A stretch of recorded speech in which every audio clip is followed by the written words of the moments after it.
Welcome to the Advisor Summit, the podcast where financial advisors gain analytical insights and tactical strategies from the industry's top minds. The new episode is starting now. Joining us today is Andrew, founder of YT Era, a firm dedicated exclusively to helping financial advisors grow through YouTube. Andrew's journey started in 2018 when he went down a YouTube rabbit hole. Not for entertainment, but for content around personal development, financial literacy, and health. That's when it clicked. YouTube isn't just a platform for attention, it's a platform for education. And education is what drives action. That insight led him to build YT Era, where his team now provides fully done-for-you YouTube channel management for advisors, handling everything from strategy and scripting to production and optimization. To date, they've produced over 1,700 videos for financial services professionals.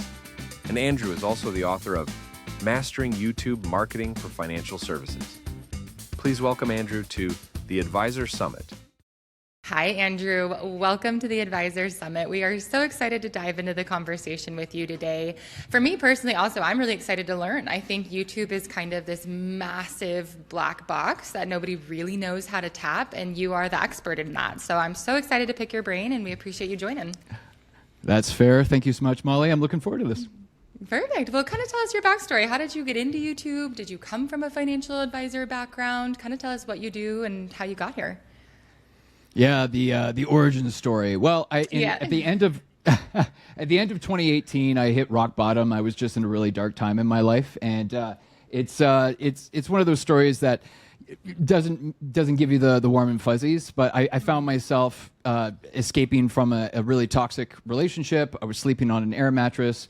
I was completely convinced that I was the world's biggest loser. And I remember just staring at the ceiling one day, wondering, how am I ever going to get myself out of this mess? And YouTube, at the risk of sounding overly cheesy, YouTube saved my life. I became addicted to personal development videos and professional development videos. I have these very vivid memories of being up until the wee hours of the night, 2 o'clock in the morning, 3 o'clock in the morning, just binge watching video after video after video, to the point where I felt like I was almost afraid to blink in certain circumstances because I didn't want to miss something, because I got addicted to these incredible online entrepreneurs who took it upon themselves to hit the record button with the intent of just serving value to the viewer. And I still, to this day, I can point to very specific YouTube channels and in some cases very specific videos that really helped me completely turn my entire life around. And then fast forward to today, I got into digital marketing, and I was primarily focused on social media many years ago, and then started cutting my teeth on my employer's YouTube channel. And really, I started reading between the lines, and realized that when it comes to businesses specifically, I was just seeing way more in terms of the KPIs and the metrics that businesses care about. I saw a lot more value from YouTube. So then I just said, you know what, enough is enough. I'm going to go all in on YouTube, became a YouTube consultant, did that for a couple of years, and then around 4.5 years ago, launched YT Era. We're a done-for-you agency. And we decided to niche down into financial services because, well, when I looked at all of the case studies and all of our clients, I found that our happiest clients, the clients that generated the most results from YouTube, were typically financial services. So we niched down, and it's not rocket surgery, because a lot of people when someone's wondering about a financial situation or a financial problem, or they got financial questions, they turn to free university. That's what we call YouTube, the world's number one video platform. And so a lot of financial services, especially now more than ever, are starting to wake up to the realization that, we should probably have a presence on the world's number one video platform, the world's number one podcast platform, and the world's number one streaming platform. And then finally, the obvious that I think a lot of people already recognize, it's the world's number 2 search engine as well. It's not social media. Some people mistakenly lump it into social media, but it's really the world's second largest search engine. Yeah. I didn't know that. That's even just a cool fact for me to know. It's very different. Do you find that a lot of advisors utilize it more as a branding tool or a lead gen tool, or what are they mostly using it for? Really great question. I think this is not the question you're asking me, but I think the vast majority of financial advisors are ignoring it actually completely. Yeah. No, 100%. Well, there's that. So. Unfortunately, the data says the vast majority are completely ignoring it, which is to me crazy, nuts, just absolutely nuts. Unfortunately, the most recent data that we have is Broadridge did a survey back in 2021. I know 2021 is a million years ago now, but according to that survey, only 3% of financial advisors are using YouTube and getting clients from YouTube. That's insane. Now, is it 3% today? Hard to say. We haven't come across any recent statistics, but then of that 3%, and Broadridge, if you're watching or you're listening, please run another survey, okay? We want some more recent data here. And then of that 3%, I would say most financial advisors, now to finally answer your question, Molly, would be they're making YouTube videos that they want to make, not the YouTube videos that their viewers need them to make. It's a very there's a lot of nuance there. I think a lot of financial experts just want to make something because they feel like making it without stopping and going, wait a second, what do our audience actually want from us? And then go in that direction. Interesting. So is that kind of one of the biggest mistakes that you typically see, is that they're not picking correct topics? And if that is, then what topics should they be doing, and what have you seen that's working? Fantastic question. Yeah, so that's there's a lot of variables that go into what determines the success or failure of a YouTube video. And without being crystal clear on who your market is, then you are very likely going to pick topics that are just not going to perform to your expectation. Now, let's back up a little bit here. There are a lot of factors, right? Video topic, thumbnail, title, and timing. Those are the four contributing factors. But of those four factors, video topic is by far and away the lion's share. If you and I get together to create a YouTube video like we are right now, and we decide on just a really boring topic, my team could give you the world's best title, the world's best thumbnail, and it's just not going to make up for picking a topic that just doesn't resonate with the audience, right? So it does start with the video idea, the video topic, and then we ask ourselves, what's the best possible packaging, the thumbnail and title? And if you're listening to this or watching this and you're actually not quite sure what a thumbnail is simply that simple image, static image that YouTube displays to kind of package the video and compel the viewer to click on your thumbnail and not someone else's thumbnail. So the thumbnail should represent the content that's actually inside the video, but it has a really important job. It's a salesperson, basically, at the end of the day, trying to say, hey, like waving a big red flag saying, hey, click on me, and not click on someone else's, right? And then finally, timing. Timing would be a really important aspect there too, because I like to reassure people that, hey, we need to be publishing content on a regular basis. Weekly, one video a week is my preference, but then also we do want to pay a little bit of attention to, okay, where is our target audience? Are they West Coast? Are they East Coast? Let's make sure we're releasing a video right when they're most likely to be active on the platform. So there's a little bit of, art and a science that goes behind the timing aspect as well. But yeah, to your point, that's where people are probably missing the mark big time. They don't even know what videos to create, and they end up making videos on the topics that just don't perform.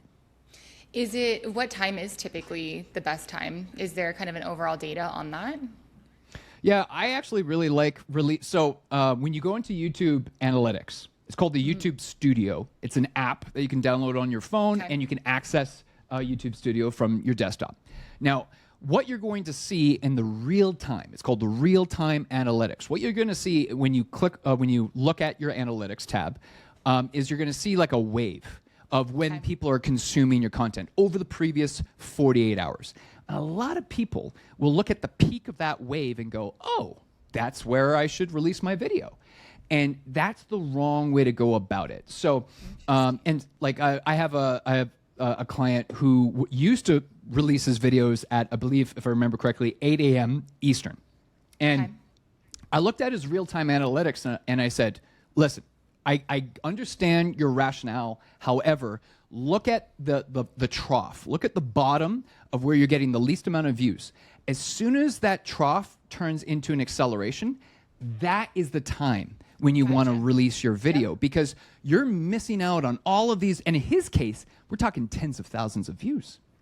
in the first 24 hours. And YouTube is a giant data engine, data in, data out. So I said, listen, one of the quickest and easiest changes that you can make to your YouTube channel to immediately get impact is release your content 3 or so hours earlier than you already do. And with his first test, he was like, Andrew, you were exactly right. I immediately started producing better results just by releasing the content a little bit earlier. Yeah. And it's just such a small change, but it really does make a huge difference. Well, especially you're doing all of the effort to, make the video, to edit it, to get all the content out there. You're doing 99% of it, and then to have one thing be off is so devastating. And it's, like you said, tens of thousands of views. So that's really hard.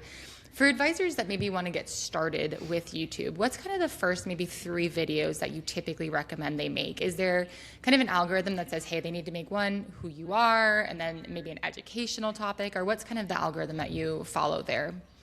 Yeah, great question. I really like actually encouraging my clients to have a Start Here playlist, because if someone's coming across your YouTube channel for the very first time, and listen, it's really important to understand that all roads lead to YouTube, and I mean that literally, not only in addition to what we've already discussed at the beginning of the podcast here, but YouTube is the world's #1 video platform. So it's only rational for us to assume that all of these LLMs, these AIs, ChatGPT, Claude, Gemini, obviously, Gemini is a Google product, YouTube is a Google product. All of these AIs are pulling from these YouTube videos and citing these YouTube videos when answering questions to people. So if you're a financial advisor and someone wants to do a little bit of recon and research on you, maybe someone who maybe they heard about your name from somewhere, or maybe saw you speaking on a podcast, and they go to ChatGPT or Gemini or Claude, or they go to Google and they type in your name, we want that search engine or that AI to find your YouTube channel. And if they're landing on your YouTube channel for the very first time, I'm a big fan of just having a Start Here playlist. Okay. And what is so easy to do? So a lot of financial advisors will have some kind of AI note taker that's extremely active with, and obviously there's some compliance and regulation. I'm not the expert here. I'm not telling you which. Talk to compliance. I'm not. Yeah. You're like you're chomping at the bit there, right? I've done a little bit of research on this. I'm not going to tell you which one to use. Please talk to your compliance team and your compliance officer on if they already have an AI note taker approved internally. There probably is one, and if not, start asking those right questions. So, if you already have something like that in place, then you already have a massive database of these meetings that you've had with existing clients and prospects. You could have the AI analyze their speech patterns, analyze their pain points, analyze their questions. That is gold. That is valuable. And you want your AI tool to analyze for those gold nuggets, and then that right there is your Start Here playlist. Have those conversations sort of and then use AI to break it up into content themes. So you could do a very simple short playlist, 4 videos, 5 videos. I wouldn't go much longer than 6 videos, because when someone sees a playlist and they see that this playlist has 112 videos in it, do you think they're going to click on that thing? Oh, I can tell you absolutely not. No. Yeah. It's just if anything, it's a reason not to click on the playlist. So if you're already too much for me, Yeah. Exactly. Who's got time for that? I'm not watching 112 videos, right? So when you break up the main topics that your prospects are asking you about or flagging for you, you break that into what I would advise shorter type videos, like 4, 5, 6 minutes tops. I'm not saying all of your videos should be that length. I'm just saying the Start Here playlist should be really tight. Why? Because if you're trying to attract the attention of a brand new viewer, I mean, like, we're not Joe Rogan, right? Joe Rogan posts these 3-hour-long videos. He's been in the game for, 30 years. He started podcasting before anyone else. He's got the brand. So he can release a 3-hour video and people will still click, and people will hang out for that whole 3 hours. When you're launching a brand new YouTube channel, or let's say you have a YouTube channel, and let's be honest, it's been kind of dormant. It's been kind of neglected over the years, and now you're listening to this podcast going, you know what? We got to revisit our YouTube channel here. So you need to bring it back alive again. We're trying to compel a viewer to invest 5, 6 minutes of their time into your content. And that's how we need to think about this. What's in it for the viewer? The number one rule, and I'm constantly telling this to my clients, my students, the number one rule is make the viewer care. If we can't make the viewer care, then nothing else that we're talking about here matters. So creating a video that's 4 or 5 minutes, something that it's a low lift, it's a low investment. It's going to be that much easier to compel a new viewer to click on your content. And then what you do is, I'm throwing a lot at you here, Molly, but I want to make sure that your audience can get something meaningful here. What I like to call them daisy chaining your videos together. So at the end of your video, the worst thing you could say at the end of your video is thanks for watching. So if I said thanks for watching, what goes through your mind? What are you thinking? That's the end. We're done. I'm going to move on and do something else. Perfect. That's exactly what the viewer hears. The viewer hears, I can leave now. Never tell a viewer to leave. They will leave. I promise. Yeah. They will That's not the problem. absolutely leave. That's not, we don't need to solve for that. We want to solve, it took so much time, money, and energy just to attract them. The worst thing you could do at the end of your video is, because in the sales community, at the end of that video, holding someone's attention until the end of your video is one of the hardest things in the world to do, because we're living in the attention economy. Yep. So you in the sales community, you might call that a warm lead or a hot lead. So at the end of the video, that's a warm viewer or a hot viewer. So at the end of the video, like I said, we're going to daisy chain your videos together. So let's say you picked topic ABC for video 1 because your transcripts, your AI note taker told you that you should make a video on ABC. At the end of video ABC, so I'm the financial expert now, right? I'm looking at the camera and go, hey, now that you understand ABC at a level that you never expected before, have you thought about XYZ? Watch this here now. I'll see you there over here right now. You're not asking the viewer to watch. You're telling the viewer to watch. And you're giving them a very specific reason. You want to see this because XYZ. Yeah. You want to see that because I see these mistakes beginners make all the time. You want to watch this now. I'll see you over there now. Give them a very lazy CTA, a call to action. A very lazy CTA would be, hey, watch this next. Snooze fest. I'm going to be like, no, like why would I watch? Like, my time is valuable here. Why am I watching? Like, no. Give me a specific reason to stick with you in another video. Okay. And you're going to do that every single video in this chain, in this playlist, this Start Here playlist. And now I promise I'm going to shut up after this. No, I love it. This is so valuable because I'm soaking it in. I'm like, oh my gosh, I need to do this, you know? Yeah. You guys should totally. And it's not like when you realize, of course, you might be hearing me say this and go, yeah, this makes total sense. Why didn't we think of this? It's not as obvious when you're not living and breathing the stuff like I do. But the reason why the Start Here playlist works so well is because you're seeding that content with information that you've captured from prospects and clients already. So when someone books your calendar, and they can come from wherever, you want to kind of warm them up, give them something to consume before they jump on that discovery call. Okay, this is critically important. So your CRM, your email management system should send them the link to this Start Here playlist.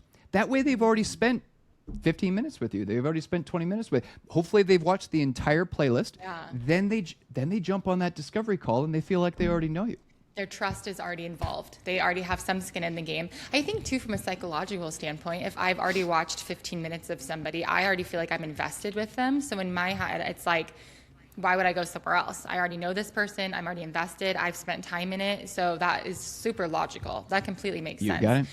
What do you see? How do you see advisors?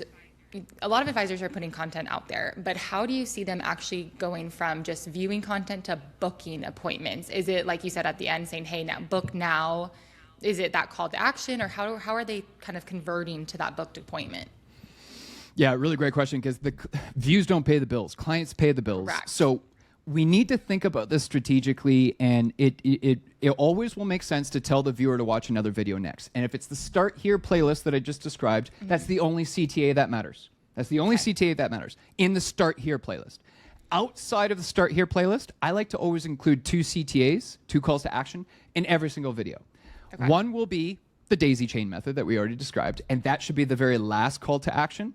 The call to action before that one, though, should be, hey, click the link below to whatever the case may be. Now, there's only three options here that matter, okay? Well, there are only three.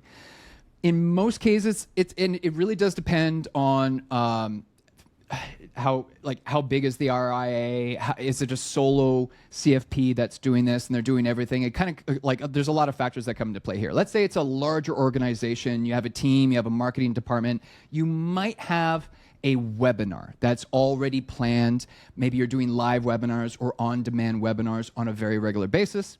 You might your call to action might be, hey, register for our next webinar. You'll find the link below. Okay. And you should always say link below, because the link should be in the description. The link should be in the pinned comment if you have comments turned on. The link can actually be in 5 different locations in every single video, but it's always going to be below. So just keep it simple, keep it easy for the viewer. Okay. Find the link below. And so if it's a larger organization that's already doing webinars, hey, let's just support the webinars and get more webinar registrants from the YouTube channel. It's actually a match made in heaven, because a webinar is video content. They already want that. So the viewer, the consumer, is already tuned for learning in that way, right? So that typically works best if I'm working with a larger team.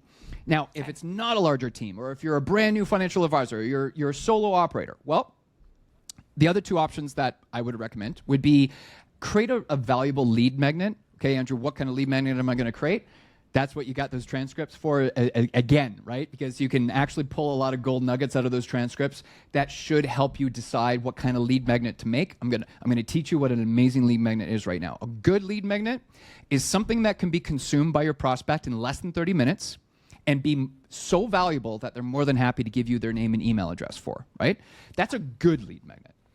A great lead magnet has those attributes, but critically, and this is another area I think people mess up a lot, critically, a great lead magnet always leads directly into becoming your client. That's the next, because the beautiful thing about being a human being is that we always have problems. There's no end in our problems. We always have problems. So if you solve my problem, because I downloaded a free lead magnet and I was able to solve a pain point by really quickly and efficiently, less than 30 minutes, I'm going to have another problem, and I'm going to say, Molly, I need you to be my financial advisor to solve my next problem, because you just solved problem A for free. I need you to help me solve problem B by becoming, I want to be Molly's next client. So that's a popular model. And then third and final, it's simply just, hey, book a discovery call. Would love to get to know you. No obligations to become blah, blah, blah. And just including maybe your Calendly link below so that people are booking on. And now that call could be with you, or in an organization that has the bandwidth. You might have a setter and closer type format where the setter is qualifying the lead, and then if they are qualified, then perhaps the prospect is then redirected to your calendar afterwards. But those are the 3 CTAs, so that you are converting that YouTube viewer into a prospect, but you need their name and email address. So the idea is you have your YouTube channel that grows your email list, and then the email list is so critical. I love my email marketers. Big shout out to all my email marketers out there. You're amazing. You're incredible. I find YouTube and email marketing is just hand in glove. It's a perfect match. So the YouTube channel is the broadcast. It's the awareness play. And then the email list is how you nurture and develop relationships and essentially convert that traffic into clients, right? It's a 1-2 punch in my view. Yeah. Yep. I think YouTube also is, so a lot of people think it's newer, right? It's a newer channel. It's not as maybe trustworthy as, dinner seminars that's been around for a long time, radio that's been around for a long time. How would you combat that narrative? Because I think that once you have video content, that in itself is so powerful. But how do you kind of fix this narrative that YouTube's not where retirees are, or it's not as powerful? How do you translate that? Oh, I love answering this question because, the YouTube is over 20 years old now, so it's definitely not new. People don't think that, Yeah, they just celebrated their 20th birthday, I think, 6 months ago or something like that. So it's an incredibly old platform, actually, and we have the data. I'm a huge fact finder on the Colbier Index, which is makes me very similar to many financial advisors. In my experience, most financial advisors tend to be high fact finders, the green personalities, the people that like spreadsheets, right? Yep. And people. the data, yeah, exactly, yeah. The data shows that that the older demographic is growing on YouTube faster than any other demographic. I'm huge into FTC substantiation, so I'm not going because I think I'm going to get these numbers wrong. So, but I have some data that I'd be happy to share with you that we can include in the show notes below, in the video description below. We have the data, and the data shows us that the older, more affluent audiences are absolutely on YouTube, and in fact, they are prioritizing YouTube. That's what the studies and the surveys have shown us for anyone that's run those studies. So, and then going back to the other component of your question there is, so again, YouTube is a search engine. So we want to, YouTube is much more similar to SEO, search engine optimization, as compared to social media. And what we know from Kitsy's podcast, Kitsy's research, is that, and again, the number is escaping me a little bit, but cost per client for SEO was somewhere in the neighborhood of $300. Leads coming from radio was somewhere in the neighborhood of $8,000 to $9,000.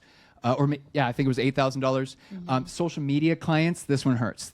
It's $11,937, if I remember correctly, somewhere in that range. YouTube is not social media it's not supposed to be lumped in there. Yeah. Clients are extremely expensive when captured from social media, whereas SEO, the numbers speak for themselves. But then going back to the dinner seminars and everything too. Okay, so, and you didn't mention it, but referrals also incredibly important. What I like to highlight for my clients is that YouTube actually strengthens all of those avenues, all of those channels. Because let's say you're doing a dinner seminar, and there's a round or an agenda of different speakers coming up on stage giving presentations. You can record that content, and now you're posting that content on YouTube. Now you're going to end up getting more butts and seats in your next dinner seminar, because someone's going to see content captured at the dinner seminar and go, I want to be in that room next time you host this. So there's a relationship between live events and YouTube marketing, absolutely. And then there's also a relationship between YouTube marketing and referrals. I know financial advisors are doubling down on referrals, and unfortunately, the data is not kind. So, FICOM Partners did a study, and this one I do remember, and again, I'll give you all of the substantiation. FICOM Partners did a study back in 2024, and what we know to be true is that for individuals that are 60 years of age or older, they require referrals 60% of the time, which makes sense. And if you're listening to this and watching this right now and go, Andrew, I've grown my practice from referrals, I'm good. I don't need to listen about YouTube. And you know what? If you're, let's say, within 3 years of retirement, I'm going to agree with you. You're not going to need YouTube. However, the data is not kind. The same study revealed that for individuals that are 44 years of age or younger, need a referral to hire a financial advisor 17% of the time. So 60% of the time versus 17. That's not a trend. That's a generational cliff. And I don't know why I'm the only marketer that is screaming this at the top of my lungs. I feel like I'm beating the drum. I feel like I'm the only marketer that's talking about this. It's like, hey, this is like, and I mean, when I bring it up on calls, I normally get the head nod, and they're going, yeah, you know what, Andrew, this makes sense, because we've noticed our referrals numbers keep trending down, and we didn't know why. We've seen it. And now I'm kind of like waving the flag, giving them like, this is why, because the younger generations, they don't use referrals like that their parents did or their grandparents did. So how does YouTube make referrals better? Well, Molly, you're my financial advisor. And my buddy Steve over here says, oh, I really need a financial advisor. And in my mind, I think you guys would be a match made in heaven. Let's contrast the experience here. I'm going to go to my buddy Steve and say, Steve, you got to meet with my financial advisor, Molly. You guys would love working together. I've worked with Molly for a few years now. She's going to really help you out. He will either, like, it depends on how good my relationship is with him, but now he may feel a little bit of friction, like, oh, geez, now I got to find time on my calendar. Now I got to email Molly and her team. Now it's not always a pleasant experience versus, hey, Steve, check out this YouTube video that my financial advisor, Molly, just posted. She's speaking exactly to that thing that you just told me about. Check it out. If he has a positive experience watching your video, then he ends up And let's say you did what I taught you, like daisy chaining your videos together. Yep. So let's say he doesn't just watch one of your videos. He watches another one, and then another one, and then another one. He's now self-selecting. He's now realizing that you're a good fit for him. And if you made the content in such a way that you're pre-qualifying your leads, because that will make your calendar that much more efficient as well. Because if you're making let's be honest here. If you're making content around dealing with debt versus, hey, you got $1 million and you don't know what to do with it, that's going to attract very different viewer types, right? Yes. And I don't want your calendar clogged up with non-fit or wrong fit leads and wrong fit prospects. So again, that comes down to topic selection for the videos. Then the last thing I want to mention here, because I've heard this from lots of financial advisors. So, well, I shouldn't say a lot. I'd say it's coming up more frequently recently. That's what I'm going to say. Okay. So, Molly, let's say I'm not only just your client. Let's say I'm your favorite client. Let's say I'm your best client. Let's say I'm a whale of a client for you. And then I say, Molly, you got to meet with my friend Steve. If Steve is not a great fit for your practice, you're still going to feel pressured to onboard him because you don't want to piss me off. Mm-hmm. We can kind of mitigate a lot of that if Steve just watches your YouTube videos and then self-opts out because he's watching your videos going, oh, I'm not a good fit for Molly because of A, B, C, X, Y, Z. Yep. So again, it kind of avoids that difficult conversation. Hey, Andrew, Steve's not really a good fit for me. It's gonna help. I'm not going to say it's going to solve it completely, but it will likely more delicately deal with the situation so it doesn't even become a situation. Yeah. Nope. That makes total sense. And I love kind of what you said too, that it's almost like all roads lead to YouTube, that it works with your dinner seminars. It works with your referrals. It really works with your email campaigns. There's a lot that it can merge with. So it's not just a standalone funnel. It can be that authority builder without really having to take the place of another funnel. So it's a yes and not or that you have to take into account. So I love it. And we talked about kind of consistency, and for the advisors, kind of on the psychological part, that just feel awkward. They're like, you know what, I'm just awkward. I don't want to do YouTube. I'm really not sure. How do you kind of relay the narrative that you're not awkward, you just haven't done it before? You know, what's kind of your advice around that for advisors that aren't sure if they should be doing this or they just are uncomfortable? What? A financial advisor being awkward? I know. What? Everyone's I feel that in my soul.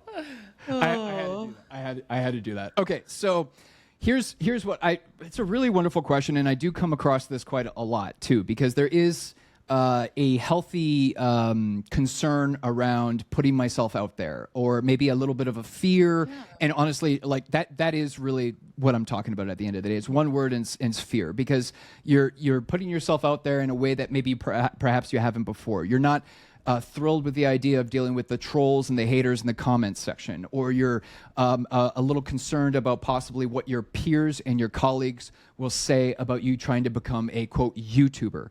These are all valid. You could tell I've had this conversation a few times before, right? These are all valid concerns.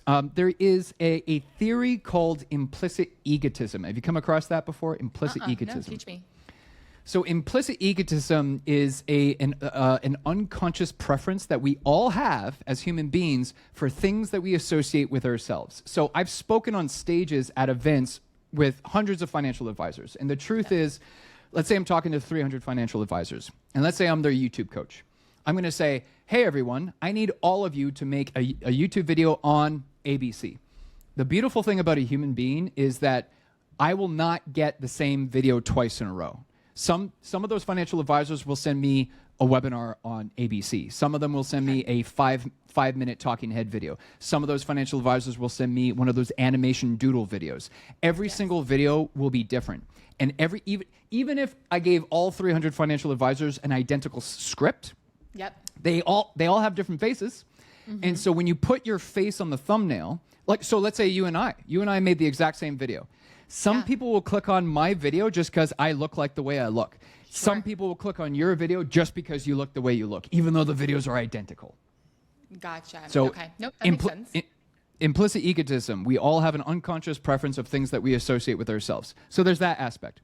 And then also I really do need to point this out as well, because it actually It's like I have a personal connection with this next part. So Okay. I hate public speaking. I absolutely hate it. I love this. Really? I love Podcasting. talking to the camera. Okay. I love talking to the camera, either solo or having a live conversation with podcast hosts like yourself. Love this. I totally feel like myself. I'm totally in my element. I get to talk about and teach something that I'm passionate about. I'm a natural educator. You'll never have to twist my arm to teach. Love to teach. Getting up on stage, having all of the attention. Let me put it to you this way. It's not by accident that I have a business designed around making other people famous. Yeah. No, that's fair. I fair. hate it. And it's not I for hate the everyone. I spotlight. think it's fair that you know that about yourself. I think that's okay, and it's neither like I love public speaking. That just brings joy to my heart when I get asked to public speak. And so it's fun, but everybody's different. And like, that's what you were kind of saying before too. You're naturally inclined. So I think for a lot of advisors, do it regardless and you'll get your vibe. You'll get your feel. You'll know what you like. And I think that's fair too. They are educators as well. So it works great. Absolutely. Yeah. But the reason why I bring it up is because I'm the figurehead of my company, so I push myself to speak at conferences and events, which I do on a regular basis. And what I give myself the same pep talk every single time before I walk up on that stage. Every single time. I ask myself a very simple question. Andrew, what happens to these financial advisors? What happens to their businesses? What happens to their clients if I don't walk up on that stage right now? And the answer scares me more than walking up on the stage. Amen. So if you are a financial advisor, if you are a financial professional and you truly believe in what you do, and you've seen the evidence of you changing people's lives, changing people's families, changing people's businesses. And if you truly believe in your gut that you make the world a better place, that you change lives, then why wouldn't you have a YouTube channel? Yeah. Because I would argue that you have an obligation, that you have a responsibility. If you bring a real valuable service to the marketplace, then what the hell are you doing not hitting the record button? Because if you feel any apprehension before hitting the record button, you tell yourself the exact same pep talk. What happens to those people out there that will never know that I exist? What happens to those families? What happens to those businesses if I don't hit the record button? All of a sudden, all that other crap, quite frankly, just kind of dissolves and disappears. Like all that stuff that you're worried about, it doesn't matter. It doesn't matter. No, and you get to serve people. And that's what I love. I love this industry for that. I think financial advisors, at least the ones that we work with, are so passionate about people and they love people that it's not a hard thing to overcome hitting the button. Like you said, you're concerned about the people. And at the end of the day, that's what you really want to value for sure. So I love that. I think YouTube's huge. What are some of like the KPIs that advisors should be tracking when it comes to YouTube? Is it watch time? Is it conversions to appointments? What are some data? I know you're a fellow data person, so I dare to say a data nerd like me, which I love. But what are some of the data pieces that are involved with YouTube? You hit a couple of them there for sure. I'm a big fan of actually prioritizing watch time, and you said it first, which is awesome because let me put it to you this way. YouTube doesn't, so a lot of people know, but some people don't know that YouTube pays the creator, right? Once you reach a certain minimum threshold, you can join what's called the YouTube Partner Program.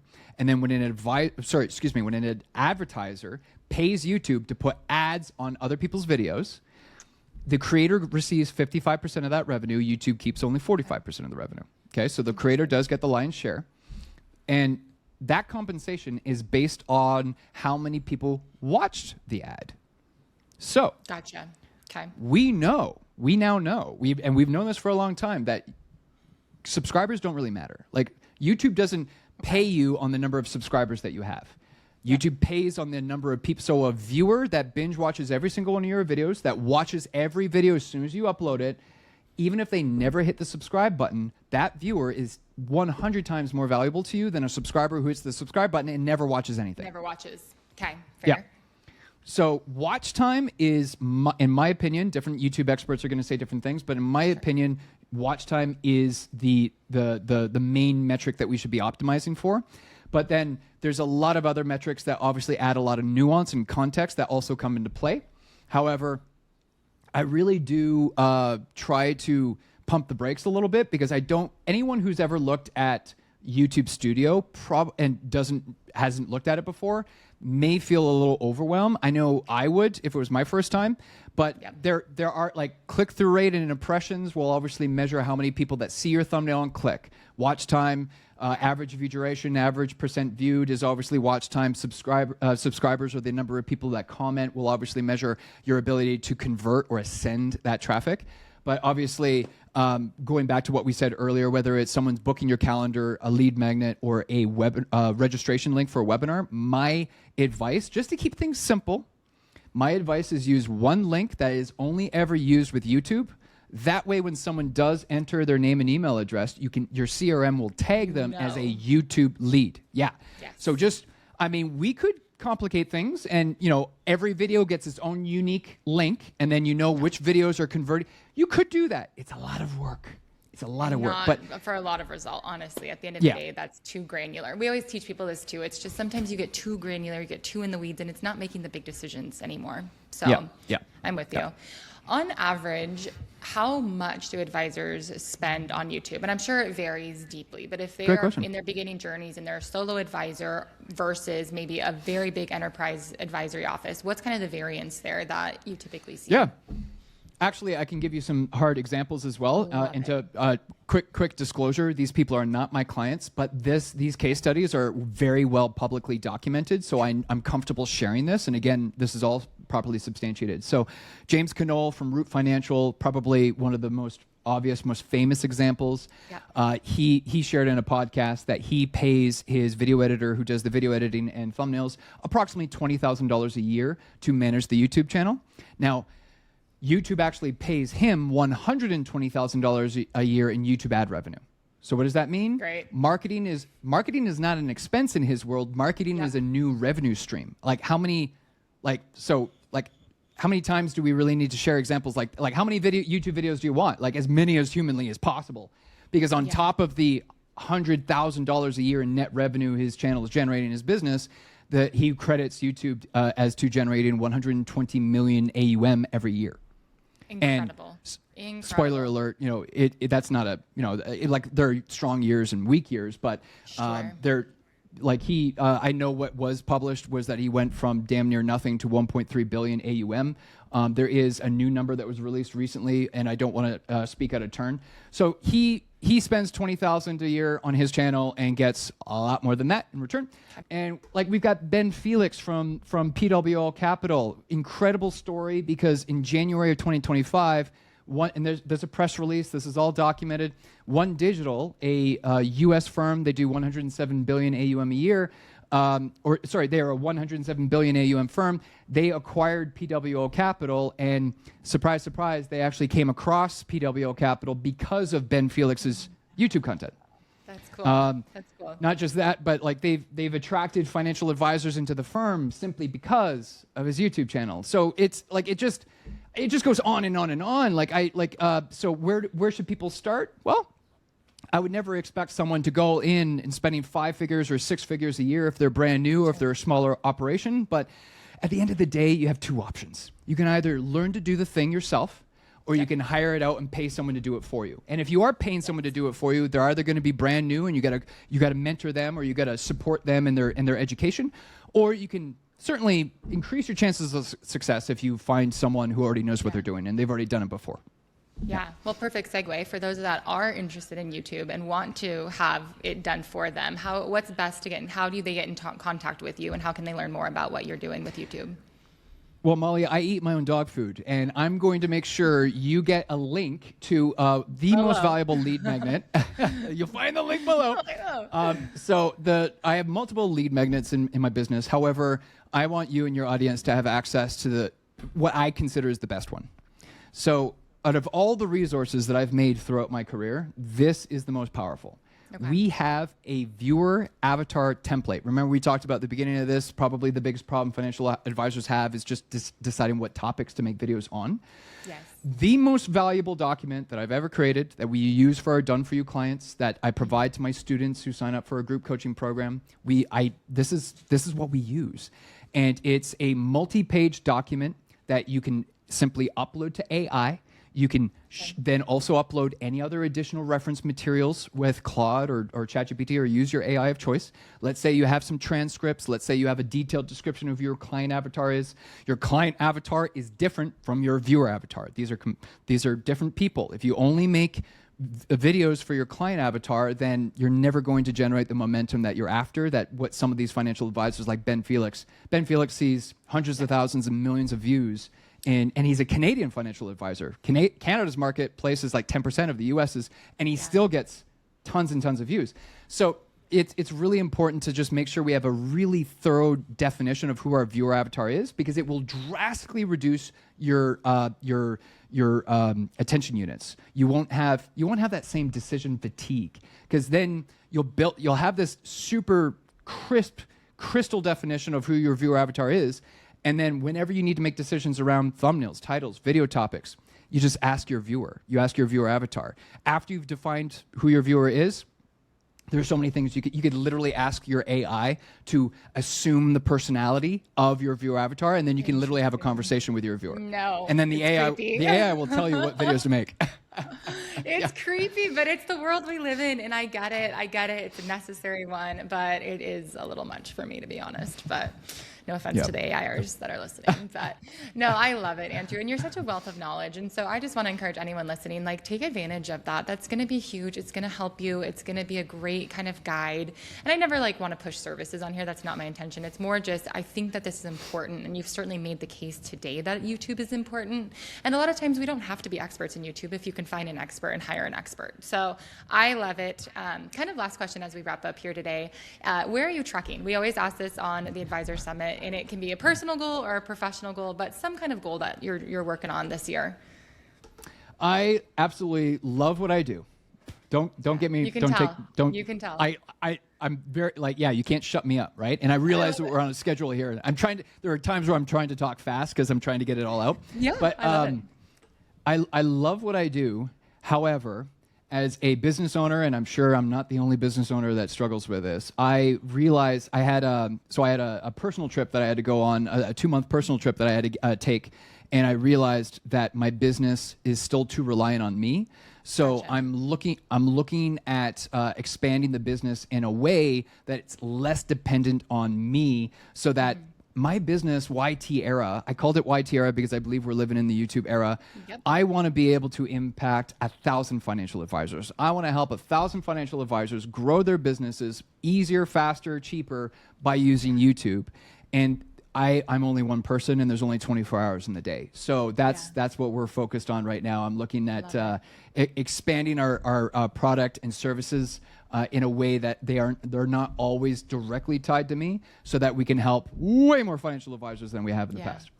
I love it. I love your heart. I love your passion, Andrew. I just love that you want to educate people and speak so freely about YouTube. So we appreciate it. Thank you for your time to come on here. And watch the next video. I don't know how to end it properly anymore, because now I'm like, well, I'm wrong. But definitely, if anyone listening, if you want to get in touch with Andrew, be sure to do so. He's awesome. And I'm sure, Andrew, maybe this is overstepping, but if they even have questions or just have interest in YouTube in general, are you open to email questions and stuff? Oh, absolutely. I'm super easy to find on any of the social channels. I think LinkedIn is very prioritized amongst financial advisors. And you can absolutely find me on LinkedIn. Yeah. Awesome. Well, thanks again, Andrew. We appreciate you. Thank you.